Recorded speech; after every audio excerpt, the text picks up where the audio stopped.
जैसा कि मैंने आपको पिछले एपिसोड में बताया था कि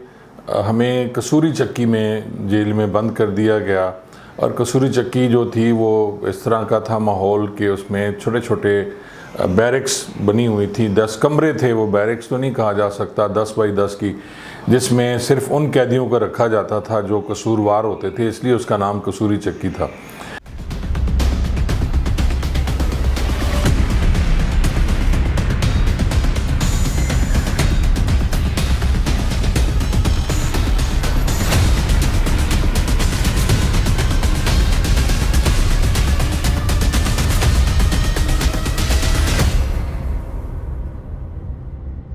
अब वो चक्कियाँ हैं बनी हुई, जैसे मौत के सेल होते हैं, एक सेल बने हुए, इनको चक्कियाँ भी कहा जाता है, इसलिए उर्दू में उनको चक्की और वैसे उसको सेल कहा जाता था।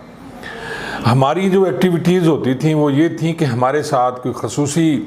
रियायत की गई बिकॉज़, और बाद में हमें पता चला कि हमें ख़तरनाक होने की वजह से जेल में कसूरी चक्की में बंद नहीं किया गया, बल्कि प्रोटेक्शन के लिए हमें बंद किया गया था। क्योंकि आम बैरिक्स में बहुत से कैदी ऐसे थे, बहुत से मुल्ज़मान ऐसे थे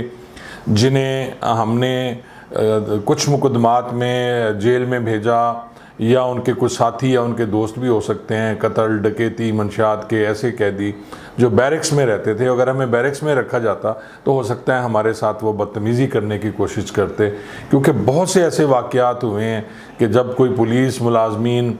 किसी सिलसिला में जेल जाते हैं तो उन्हें बैरिक्स में रख दिया जाता है, तो वहाँ लोग उनसे बदतमीज़ी भी करते हैं और उनसे बहुत सी ज़्यादतियाँ हुई हैं। तो हमें कसूरी चक्की में हम लोग बंद थे, लेकिन हमारे लिए ये खसूसी मराद ये भी थी कि हम खाना जो है वो हमें सुबह हमारे घर से आया करता था। वालदा साहबा और मेरी सास साहबा ये दोनों भावलपुर इन्होंने आके स्टे कर लिया, हमारे अजीज़ हैं उनके घर पे, और डेली मुझे वहाँ से खाना बन के आता था जो हम सारे वहाँ बैठ के खाया करते थे। सुबह 8 बजे हमें हमारे जो सेल थे उससे रिहा कर दिया जाता था और हम सारा दिन बाहर रहते, और 5 बजे फिर हमें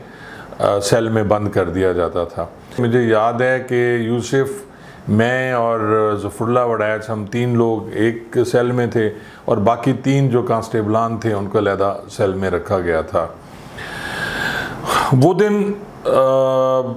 बड़ी अजीब सी होती थी कि हफ्ते में एक दफ़ा मुलाकात, बुध के दिन मुलाकात होती थी, और जिसमें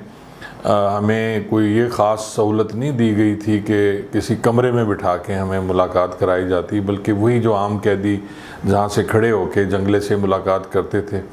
तो उसमें भाई फीस भी आते और हमेशा तसल्लियाँ देते। और दीगर जो दोस्त थे मेरे, और स्पेशली याया ख़ान कुलाची जो मेरे क्लास फेलो भी थे, और अहमदपुर शर्किया से उनका ताल्लुक़ है, महमूद भट्टी, ये सारे आते, बड़ी अजीब नज़रों से देखे। तो एंड तक उनकी नज़रों में मैंने अपने बारे में शकूक व शुबात ही देखे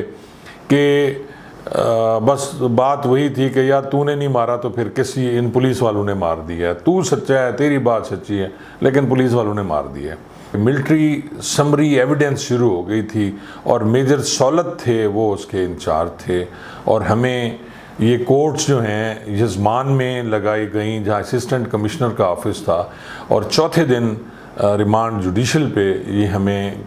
हथकड़ियाँ लगा के हमें सरकारी बड़ी जो बस है उसमें बिठाया गया 6 लोगों को, और हथकड़ियाँ लगाई गई और हमें लेके ये यजमान एसी असिस्टेंट कमिश्नर की कोर्ट जहाँ थी वहाँ जाके हमें बिठाया गया। थोड़ी देर बाद मेजर सौलत आ गए, उनके साथ 2 कैप्टन थे। जो मेजर सौलत उस कोर्ट के इंचार्ज थे, क्योंकि ये मार्शल की फ़ौजी अदालतें थीं और उसमें ट्रायल होना था, और ट्रायल ये था कि जी 14 से लेके 20-25 दिन, महीने के अंदर अंदर ट्रायल करके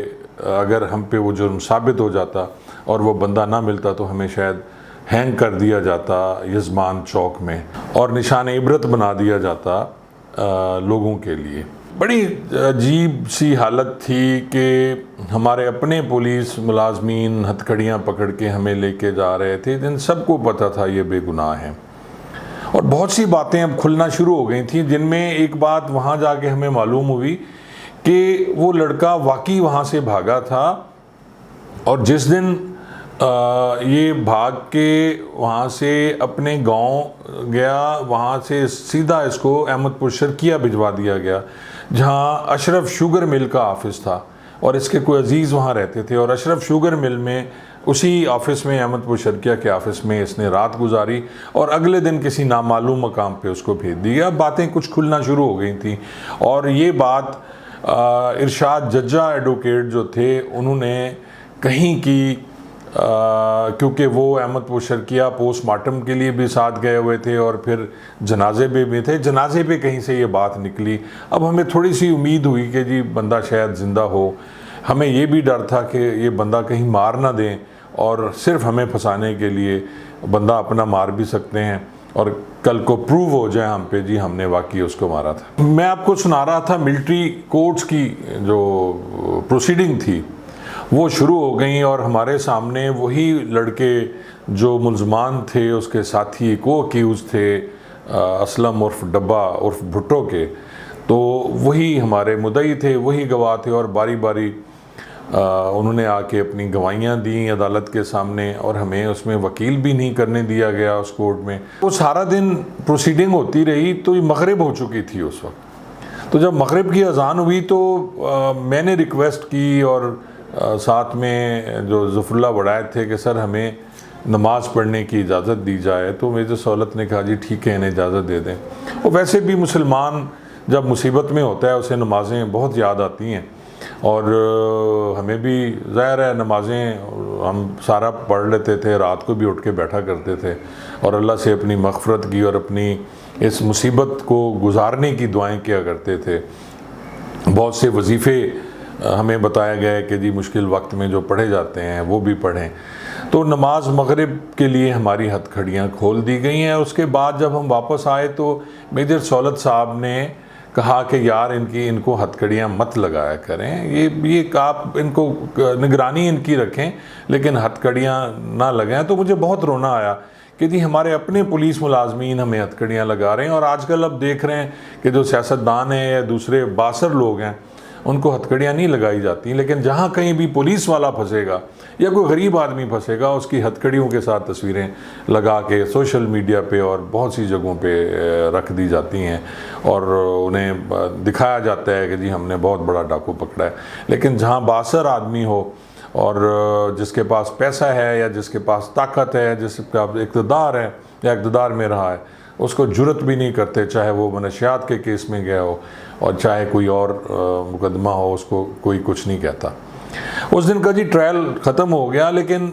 दूसरे दिन फिर हमें यज़मान ले जाया गया और उस दिन हमें हथकड़ियाँ नहीं लगाई गई। लेकिन एक बड़ी अच्छी खबर उसमें आ गई थी कि कुछ बातें जब खुलना शुरू हुई तो मेजर सौलत को भी वो बातें मालूम हुई कि इनके पास कुछ नहीं है, असल कहानी कुछ और है। उनका रवैया हमारे साथ बेहतर हो गया और फिर ये कोर्ट्स जो हैं बहावलपुर शिफ्ट कर दी गई। पुरानी कोठी एक जगह है बहावलपुर में जहाँ CIA का ऑफिस भी है, उसके साथ आर्मी का एक था, कुछ यूनिट्स थी उनकी, वहाँ हमारी कोर्ट्स लगना शुरू हो गई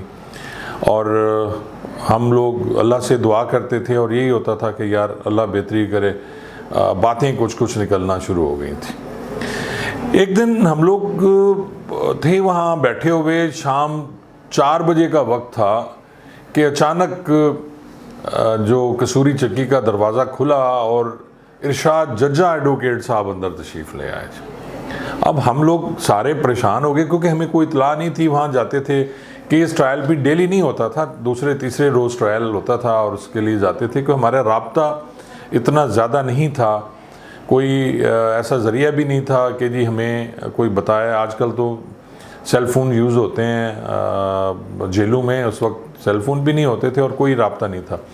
तो इरशाद जज्जा आए तो सारे हम हैरान हो गए, जी इरशाद जज्जा कहाँ से आ गए। तो उन्होंने आके बताया कि जी मुझे भी क्राइम्स ब्रांच पुलिस है, उसने मुझे गिरफ़्तार कर लिया। तो वजह जब पूछी तो पता चला कि उनकी जो गाड़ी थी उस पे जो वो कवर उतार के भेजे थे, मैंने पहले भी शायद जिक्र किया था इसका कि जी एक वैगन, सुजुकी वैगन सदीक की और इरशाद जज्जे की जो थी गाड़ी की, वो उसको फोरेंसिक के लिए भेजा गया था कि जी इस पर चेक किया जाए कि इसमें ह्यूमन ब्लड है या नहीं है, क्योंकि DNA का रिवाज तो था नहीं उस ज़माने में, तो उनकी जो गाड़ी के सीट कवर्स थे उन पे ह्यूमन ब्लड आ गया। अब उसके आते ही ये समझा गया कि जी वो डेड बॉडी है, वो इन्हीं की गाड़ी पे डिस्पोज ऑफ की गई है, इरशाद जज्जा साहब की गाड़ी पे।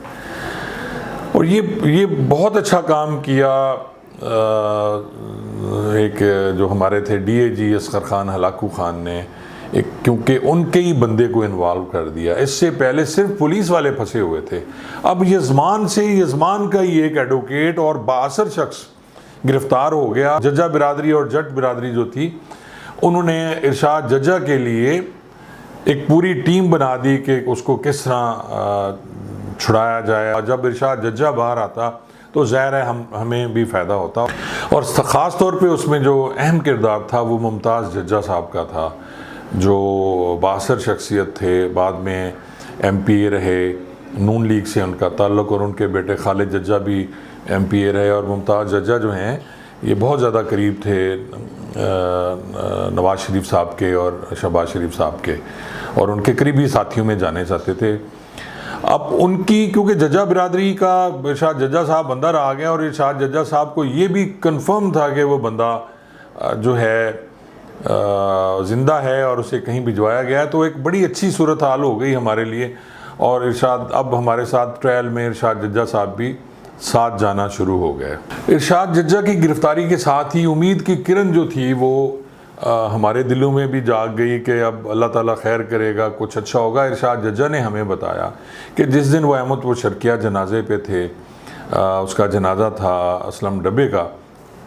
उस दिन ही ये बात हो रही थी वहाँ कि जी लड़का तो ज़िंदा है और लड़का अहमद वो शर्किया से कहीं भिजवाया गया है। लेकिन अब डर उनमें ये था क्योंकि वो थाने को आग लगा चुके थे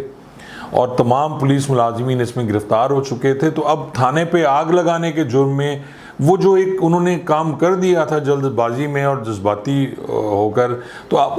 उसके में कौन पकड़ा जाएगा। तो उन्होंने यही सोचा, प्लान ये बनाया गया कि अब इसी बात पे पक्के रह जाएं कि लड़का मर गया है वाकई। और इसमें मज़े की बात यह है कि जिस डेड बॉडी को जो लेके गए थे दूसरे दिन उसे कहीं दफना दिया गया, पता भी नहीं था कहाँ दफन किया गया, क्योंकि उन्हें पता था कि ये असलम डब्बे की डेड बॉडी नहीं है। अब एफर्ट शुरू हो गई, ये सारी बातें भाई फीस के पास भी गई, भाई इकबाल जो थे मेरे उनके पास भी गई, और एक पूरी टीम बना दी गई कि जी किसी तरह उस लड़के को ढूंढा जाए। और रवैये हमारे साथ कुछ बेहतर हो गए थे आर्मी मिलिट्री कोर्ट के, और अब डेटें जो भी हैं वो भी कोई लंबी लंबी पढ़ना शुरू हो गई थी। लेकिन साथ ही एक दिन हमें ये भी ख़बर मिली कि वो लड़का जो है वो सियालकोट में रेंजर्स हेडक्वार्टर में कहीं मौजूद है, क्योंकि असलम डब्बे का एक भाई रेंजर्स में मुलाजिम था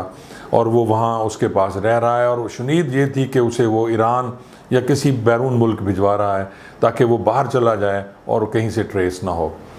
अब ये सारी खबरें मुमताज़ जज्जा और मेरी जो फैमिली के लोग थे वो और बाकी गए, वो डीएजी अब्दुर्रऊफ़ थे उनके पास और एसएसपी ख्वाजा खालिद फ़ारूक के पास कि जी ये हमें पता चला है, इतला मिली है कि जी लड़का सियालकोट में है, आप हमें पुलिस दें, हमारे साथ नफरी दें, हम जाके वहाँ से उसको बरामद करते हैं। लेकिन आप फिर वहीं देखें कि उस महकमा जो पुलिस है उसका किरदार क्या है अफसरान का अपने मुलाजमीन, छोटे मुलाजमीन के बारे में, कि उन्होंने कहा जी ये हमारा मसला नहीं है, ये ट्रायल, क्योंकि अब कोर्ट में ट्रायल हो रहा है, अब इसको कोर्ट ही डिसाइड करेगी, हम इसमें आपको पुलिस नहीं दे सकते। अब यहाँ फिर प्रोग्राम बना, मुमताज़ जज्जा, भाई इकबाल और काफ़ी कुछ दोस्त इन्होंने इकट्ठे किए, ये यहाँ से सियालकोट गए और सियालकोट से वो लड़का उन्होंने ख़ुद ही जाके रेड किया एक लिहाज से, और वो लड़के को असलम उर्फ डब्बे को बरामद करके भावलपुर वापस ले आए। अब हमें जेल में 24 दिन हो चुके हैं, क्योंकि 18 दिन मैंने थाने की हवालात में गुजारे, जिनमें 14 दिन हमारा रिमांड जिस्मानी था और 4 दिन उन्होंने बग़ैर गिरफ़्तारी के हमें रखा, और 24वां दिन हमें कसूरी चक्की में था कि हमें इतला मिली दोपहर को कि असलम उर्फ डब्बा बरामद हो गया है। लेकिन यहाँ फिर पुलिस वाले हमसे नाराज़ थे, क्योंकि पुलिस ने मदद नहीं की थी हमारी, और हमारे जो वर्सा थे वो भी नाराज़ थे। तो असलम उर्फ डब्बे को डिप्टी मार्शल एडमिनिस्ट्रेटर थे मोहम्मद इकबाल, उनके पेश कर दिया गया। जब असलम डब्बा को डिप्टी मार्शल एडमिनिस्ट्रेटर के पेश किया गया तो उसने बयान दिया, उसने पूरी कहानी सुनाई, जिसका मैं मुख्तसरन आपको सुना देता हूँ कि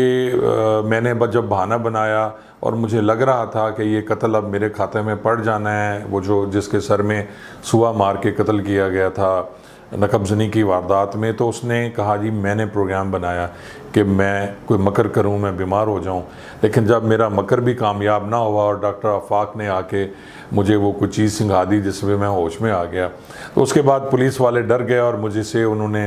पूछना छोड़ दिया और मुझे थोड़ी देर बाद उस कमरे में बंद करके चले गए और मैं बहाना बना के सोया रहा। तो रात के पिछले पहर मैंने देखा कि जो कुर्सी पे बाहर एक संतरी इन्होंने बिठाया था वो भी सो गया।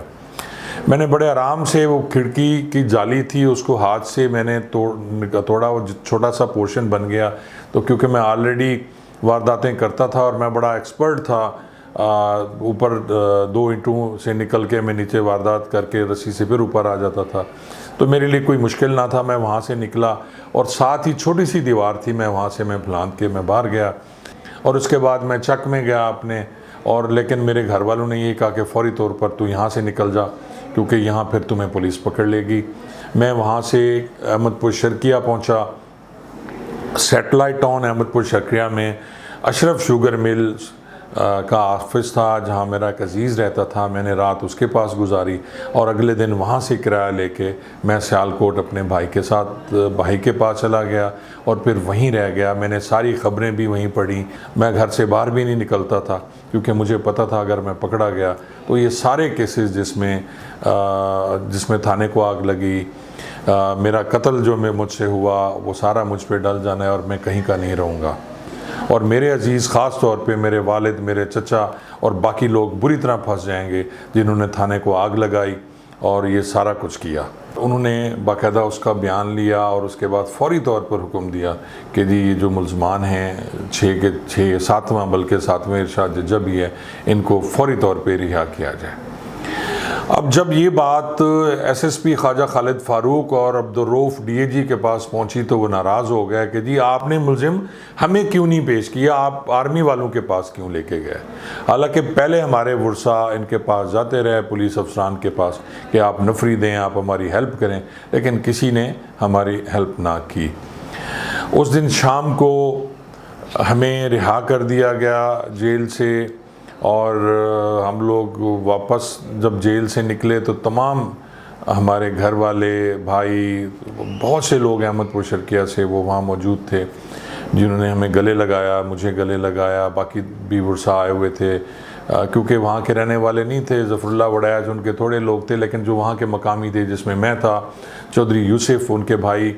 चौधरी सादिक खब्बू जिन्हें कहते थे, वो कबड्डी के, ये दोनों भाई बेसिकली कबड्डी के प्लेयर थे। चौधरी यूसुफ और चौधरी सादिक 2 भाई थे और दोनों पुलिस अफसरान इंस्पेक्टर रिटायर हुए,